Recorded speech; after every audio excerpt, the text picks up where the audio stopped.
What's up, everybody? Big changes in the Friendly Growers garden. If you've watched my previous video, you got to see me take down my previous 4x4 tent and swap it out for the 5x5. It's the same style tent, just 1 foot bigger. Gives me a little bit more room to do what I need to do. Being in the tent, it feels a lot bigger, even though it's only 1 foot bigger. But this video is going to be about setting up a grow tent. So I'm going to go through and I'm going to set up my power stations, my power bars, running wires, where I'm going to place my fans, where I'm going to run my wires, placing my lights, all that kind of stuff. I know a lot of people are unsure on how to build the grow tent, let alone how to set it up, so I'm going to try to bring some clarity to that. I'm also going to try to bring some more light in here, so bear with me.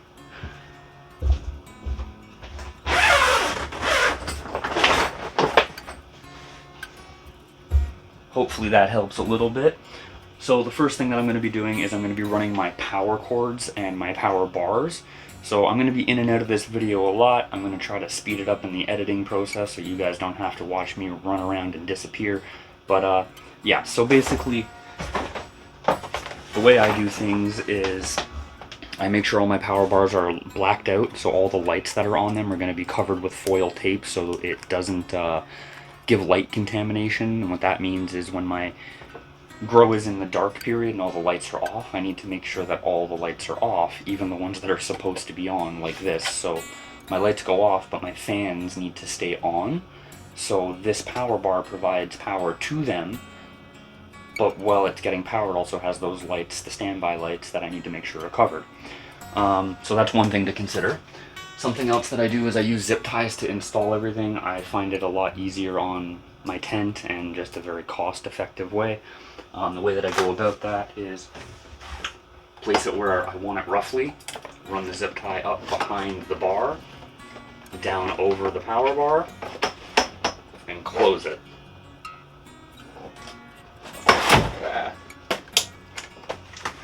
Could probably do it this way.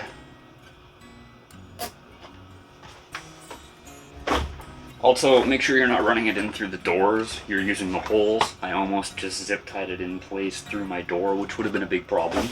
Not a big problem, but a headache. So the power bar comes up through the main, or the top access port. Make sure you always have an extra bit of cord to work with.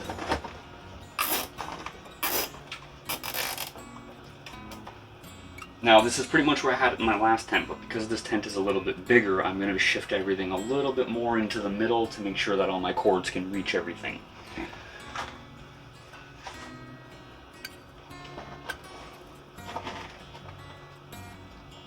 One of the small things that I try to do is run my zip ties up behind the tent, and that makes it when I cut these that they're not poking into the tent and risking puncturing it or anything like that.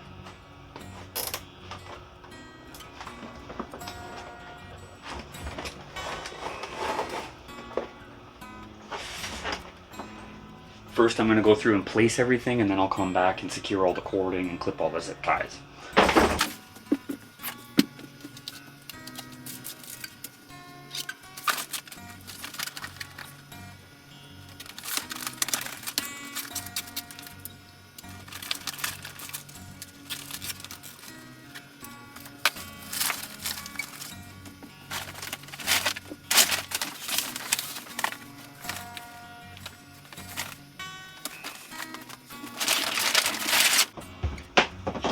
Now both of my power bars are in and in place. Again, I'm going to come back and do the wirings all at the end of everything.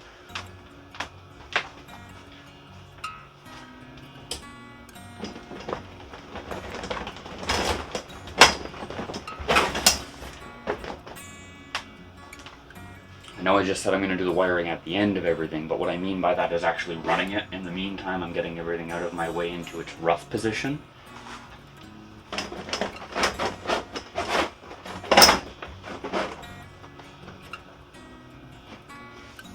If you're not familiar with if it's your first time setting up your grow space, it's handy to label all the different cords and what power bars are on all the time versus which ones might be switching off periodically. That way it just makes it a lot easier for when you need to unplug things and reset things, you know what to pull, so you're not just pulling out random things. But after you set it up a couple times, you start to know what is what.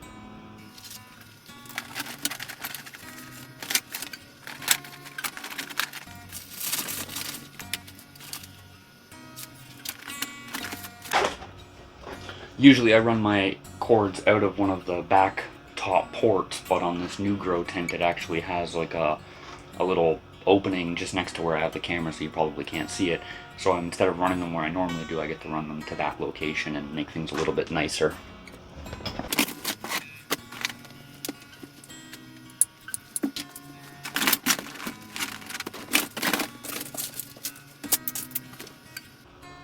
I tend to put my lights in last, just as a side note, because they're going to sit right in the middle, and then walking around to put everything in, they're just in your way all the time, so I just kind of do it that way.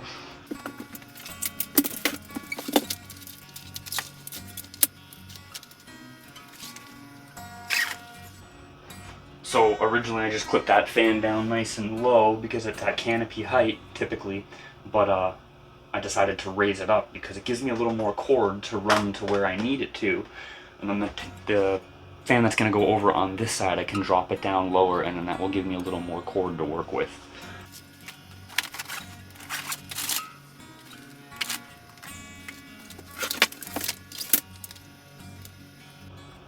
If you haven't already seen these are the Vivosun fans. I believe they're the newer ones, S2A or something like that. I can't remember off the top of my head, but anyways, they have an oscillation feature where they can go back and forth. They have 5 different fan speed settings, and then a natural wind speed setting where it will go all the way down to the lowest power and then all the way back up to the top power on its own. It has a whole bunch of different angles that you can hard set it to, so it doesn't over time slowly tilt. It kind of clicks into the place, but it has a lot of those settings, so you can kind of get a lot of control out of where you're pointing it.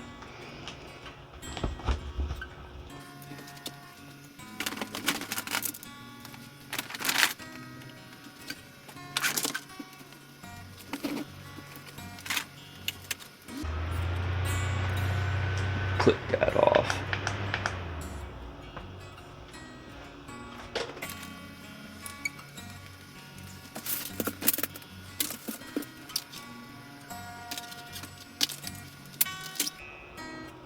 These right here that I'm putting in are the USB-C cables that allow my fans to connect to my controller, which allows me to control everything from my phone, monitor everything from my phone, and just gives me the ability to kind of be with my tent when I'm not with my tent, which, if you've been growing long at all, you kind of see the value in that.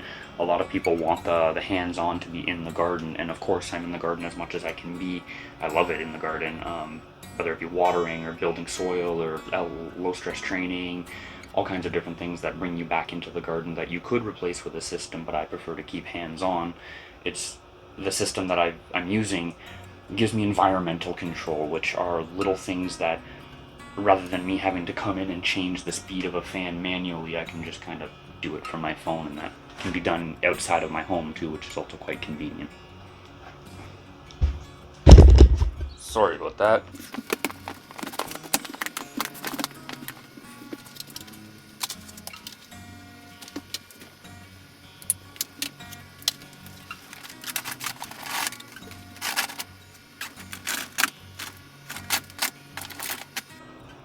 As I run my cords through, I don't know if the camera's catching it, through the top of the tent, what I look at is like the rat's nest where every cord seems to crisscross. I try to avoid the crisscrossing, that way when I need to do work, everything's just nice and easy to get to.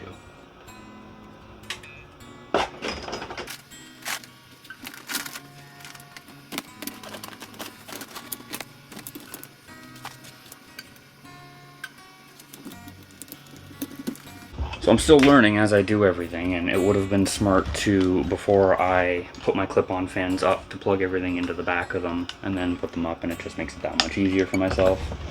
But live and learn, right?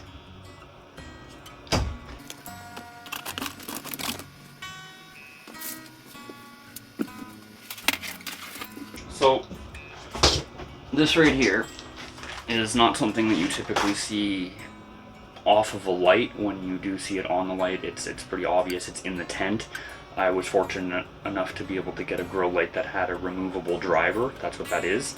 So I'm able to actually take this outside of my tent, place it on top where there's a nice little gap and good airflow.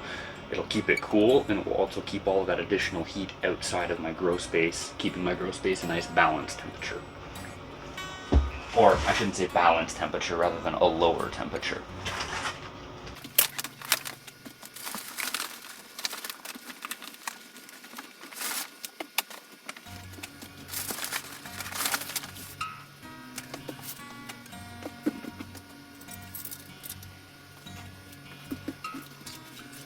So this right here is my light from China. It was one of the first lights that I acquired. It's a 240 watt custom spectrum. It's got 660 far reds, helps with flowering and resin production. There's a whole bunch of custom features that I got into it. This is the one that has the removable hard driver, sorry. But a lot of people talk a lot of crap about the lights from China, and this one's probably about 4 or 5 years old now, and it still works very, very well. It doesn't make a lot of heat. It has a great heat sink on top, and they even let me do a custom friendly grower. I don't know if the camera's catching that, but it's a nice little feature.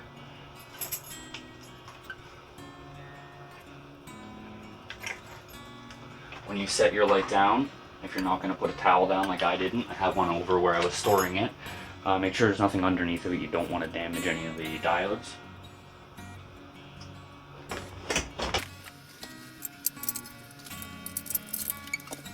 If you're doing it this way, make sure you have your hands covering the ends so they don't slip off.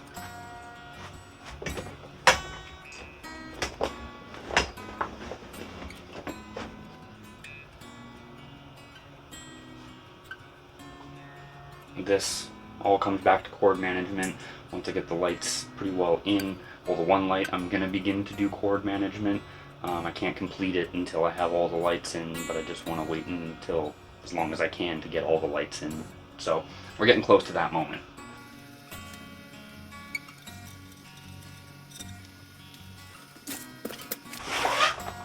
This is the base to my grow tent, and I haven't put it in yet because I don't want to have to walk around on it and make a mess on it. So I'm just kind of waiting until everything's done, and then I'll throw this in case anybody's wondering what that is or if you can even see it. Moments like this, I'm stopping and I'm evaluating where I'm at, what I need to do next.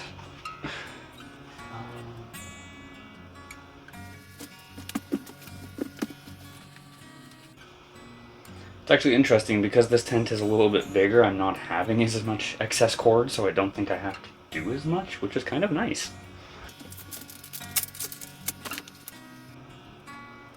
So right now I'm taking the ratchet strap extra cable that this allows me to raise and lower my lights. I'm going to tie up the extra. I could cut it off, but then if I ever had to drop them really low, it might not work. So what I do is I basically allow, right now this is at about half the height that I would ever have it lowered. So I'm allowing half the height of cable. And then I'm going to tie all this extra bit up.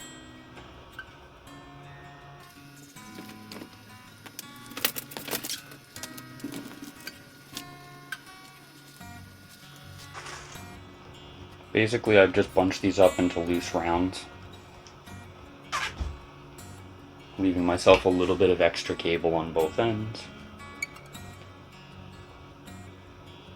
And just zip tie it shut typically.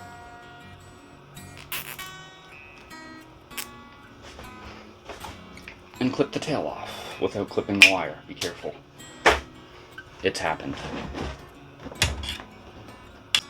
This one right here is the temperature and humidity probe for the controller. This gets put into the height of the canopy wherever the plants are at the tops. And this will monitor the climate for me so I have an accurate reference to kind of work from. You want to try to not let it touch anything or have any direct fan blowing on it, or you just kind of want it in a neutral area.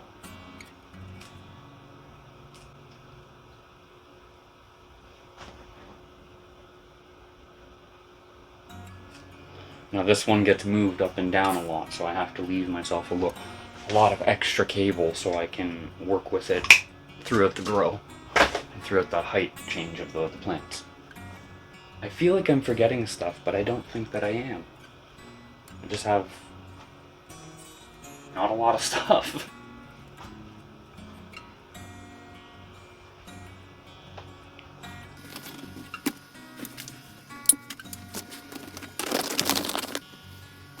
So, I've run into a little issue, and that fan over there doesn't give me enough cable to reach where I need it to, so I'm actually going to have to move it to a closer corner, which isn't something that I want to do, but it's something that I have to do. My alternate choice is to get a longer USB-C cable, but that's something I can do on another day.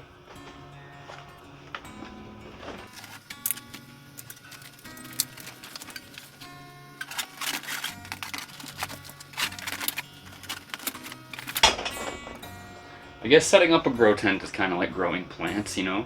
You have your mind set on how you want to do it, and that's realistically just your plan, but how it all unfolds and goes is not always to plan, but having that plan is essential because it's like guidelines. It means that you understand it enough to have that foresight to make the plan.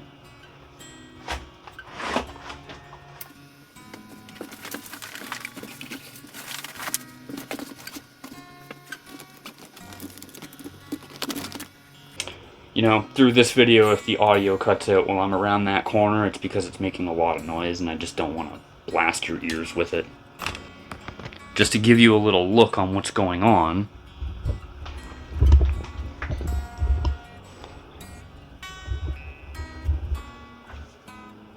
In that corner, basically, there's a little slit just behind the fan that allows me to run cords from the inside of the tent to the outside without any light getting inside of the tent. And that's kind of coming back to what I was talking about before about blacking out all of our power bars and everything like that, because when the tent's dark, it needs to be completely dark.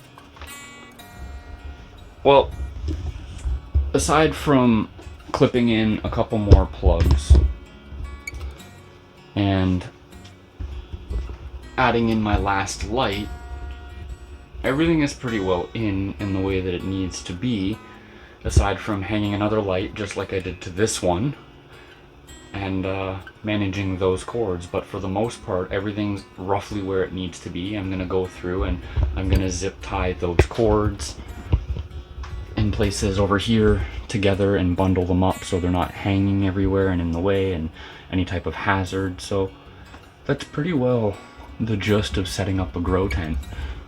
If you're curious on building the grow tent, check out my previous video. It's not up yet. I'm gonna hopefully have some time to post both of these later today or tomorrow, so stay tuned for that. But yeah, hopefully the building the grow tent and the setting the grow tent up video helps inspire a couple people and show you that it's not so hard to do. But anyways, thanks for watching the video, everybody. Subscribe to the channel if you're not already, and join us in the Friendly Growers Club. It's our Facebook group where we all get together and we all do what we love. I also have an Etsy store where you can get some of my dope merch. I have all kinds of different hoodies and t-shirts and tank tops and long sleeves, so check it out, share it, give me some support, and we'll catch you in the next video. Peace out.